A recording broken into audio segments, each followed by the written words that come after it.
Selamat pagi, siang, sore, dan malam teman-teman semua. Perkenalkan, saya Lucius Yolore Bimo Untarto, biasa dipanggil Aryo, Selo, atau Bimo. Itu terserah kalian, nyaman kalian manggil saya apa. Saya sekarang sedang berkuliah atau sedang menjalankan studi di Universitas Katolik Indonesia Atmajaya Jakarta dengan Fakultas Pendidikan dan Bahasa, dan saya di dalamnya, saya masuk ke dalam program studi bimbingan dan konseling. Pada kesempatan kali ini, saya akan menjelaskan mengenai tentang konseling karir, teman-teman. Jadi kali ini saya akan menjelaskan mengenai konseling karir. Sebelumnya, di konseling karir kali ini saya akan menggunakan tema yaitu kecemasan karir sendiri, teman-teman. Jadi tema yang saya gunakan adalah kecemasan karir. Kenapa sih saya pakai tema kecemasan karir ini sendiri? Mungkin teman-teman ada berapa yang sudah mulai ngeh kali atau mungkin sempat baca-baca berita. Kenapa sih saya mengangkat tema kecemasan karir ini pada mata kuliah konseling karir? Pada dasarnya semua orang memiliki kecemasan masing-masing pasti, teman-teman. Ada yang kecemasannya tinggi, sedang rendah, itu tergantung dari individunya masing-masing. Jadi kembali ke individunya. Cuman kenapa saya ingin fokus ke kecemasan karir? Karena mungkin teman-teman pernah dengar atau ya mungkin teman-teman menyadarinya bahwa setiap tahunnya universitas, kita nggak usah bilang di luar Indonesia dulu deh, di dalam Indonesia sendiri banyak sekali menghasilkan mahasiswa-mahasiswa yang atau sarjana-sarjana itu sendiri. Bahkan yang S2 pun sudah banyak, gak dikit lagi gitu, udah banyak yang melakukan atau menjalankan studi S2, teman-teman. Jadi itu jadi salah satu faktor kenapa saya ingin memfokuskan pada kecemasan karir itu sendiri. Selain itu, mungkin teman-teman ngeh di sini ada ya banyak ya dalam satu tahun Universitas A B C D E meluluskan berapa ribu mahasiswa dari universitasnya. Banyak banget gitu. Nah, hal ini saya berpikir mungkin gak ya hal ini tuh menjadi kecemasan setiap mahasiswa. Bayangkan teman-teman, teman-teman kuliah di Universitas A dengan program studi atau jurusan B. Di setiap angkatannya saja, teman-teman, misalkan teman-teman program studi B itu ada misalkan 300 orang dalam satu angkatan di program studi B. Teman-teman lulus nih, misalkan lulusnya barengan deh, kita ambil gampang ya, lulusnya barengan nih, lulusnya pada program studi B di Universitas A tuh 300 orang lulus semua, itu baru Universitas A. Sedangkan banyak universitas lain yang punya program studi B itu sendiri. Saya berpikir bahwa ketika banyaknya yang lulusan program studi B ini, sarjana-sarjananya, semakin sulit bersaing di dalam dunia pekerjaan itu sendiri. Karena dunia pekerjaan itu sendiri uh, lowongannya tidak banyak, tapi peminatnya banyak. Simpelnya kayak gitu. Lowongannya tidak banyak, peminatnya banyak. Gitu. Alias peminatnya banyak, lulusannya banyak. Misalkan perusahaan C butuh mahasiswa atau individu yang lulusan program studi D, kita bilang begitu ya.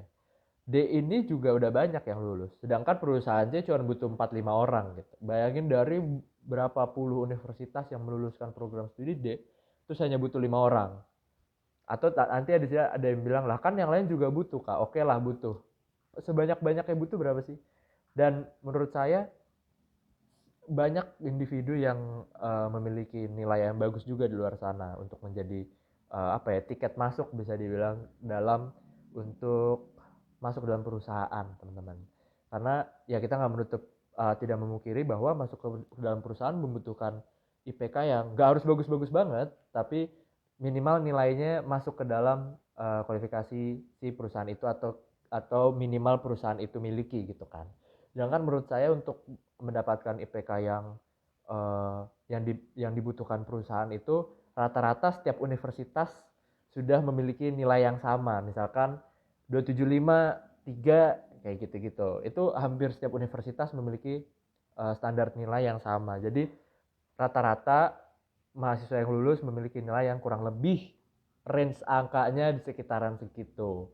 Mungkin bisa lebih, bisa kurang, tapi kalau saya pribadi sebenarnya nilai ya penting tidak penting, cuman terkadang butuh nilai untuk masuk ke dalam perusahaan. Nah, saya berpikir kayaknya bakalan jadi ada kecemasan sendiri ya untuk mahasiswa yang mungkin baru mau lulus, kira-kira buset kating-kating gue aja belum pada dapat kerja nih segala macam bla bla bla, padahal nilainya bagus. Mungkin ada yang berpikir kayak gitu.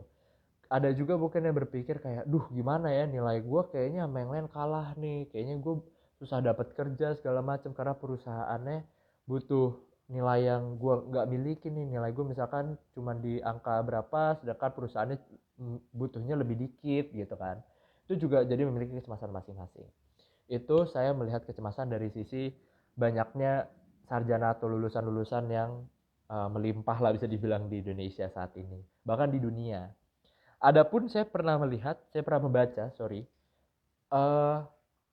beberapa perusahaan yang membutuhkan karyawan, tetapi lulusannya tidak lulusan universitas nasional. Jadi dia perusahaan ini nggak mau menerima, bukan nggak mau, mungkin belum menerima karyawan yang memiliki ijazah ijazah universitas, tapi dari universitasnya itu di dalam negeri. Dia inginnya itu universitas yang di luar negeri gitu. Saya berpikir lagi, wah semakin sempit lagi nih ruang pekerjaan mahasiswa atau sarjana muda gitu kan, atau yang baru lulus fresh graduate bahasa anaknya sekarang kan. Menurut saya itu menjadi salah satu kekhawatiran yang lebih kompleks lagi, karena nggak semua orang bisa kuliah di luar negeri. Ada yang mungkin bisa kuliah karena emang dalam faktor ekonominya dia berkecukupan, tetapi ada juga yang bisa berkuliah di luar negeri karena mendapatkan beasiswa misalkan. Tapi itu tidak semua orang bisa mendapatkan kedua hal itu gitu kan. Mungkin ada yang memang dari bekerja keras, mungkin ada yang dari dukungan orang tua, itu banyak faktornya. Tapi mungkin kalau bisa diambil persenan pastinya lebih banyak orang yang berkuliah di dalam negeri itu sendiri. Jadi menurut saya hal ini menjadi salah satu faktor yang membuat para mahasiswa-mahasiswa tingkat akhir bisa dibilang semester 8 mungkin begitu ya, semester 6 yang udah mau lulus itu mengalami kecemasan tersendiri gitu terhadap karirnya di masa depan. Kira-kira gue bisa bersaing gak sih? Kira-kira gue bisa memiliki sesuatu hal dalam tanda kutip atau kelebihan dalam tanda kutip yang bisa bersaing dengan mereka gak sih?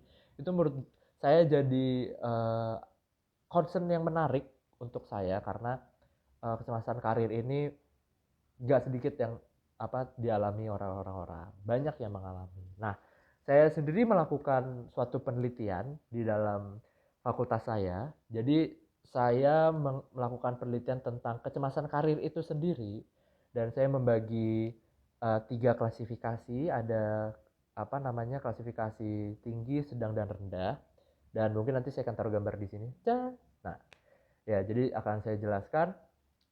Dari yang saya lakukan penelitian, ternyata thanks God-nya itu tidak ada yang masuk dalam tingkat kecemasan karir yang tinggi, teman-teman. Jadi 0%. Tetapi saya mendapatkan tingkat kecemasan karir sedang itu cukup tinggi dengan frekuensi 73,7%, teman-teman.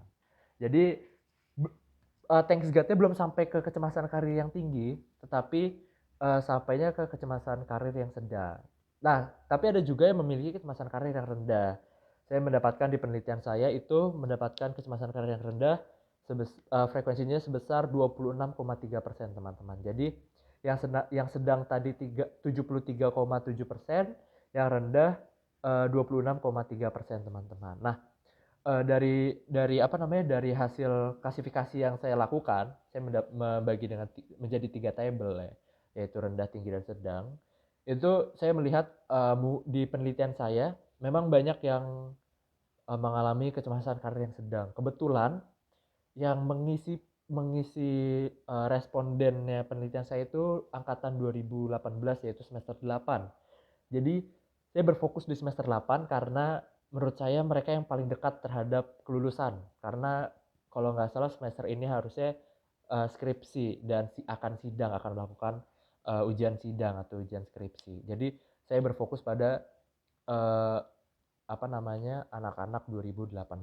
Seperti itu, teman-teman. Nah, dari klasifikasi yang saya sudah jelaskan, saya melihat bahwa anak-anak 2018 yang saya lakukan penelitian ini mengalami kecemasan karir yang dapat dibilang sedang.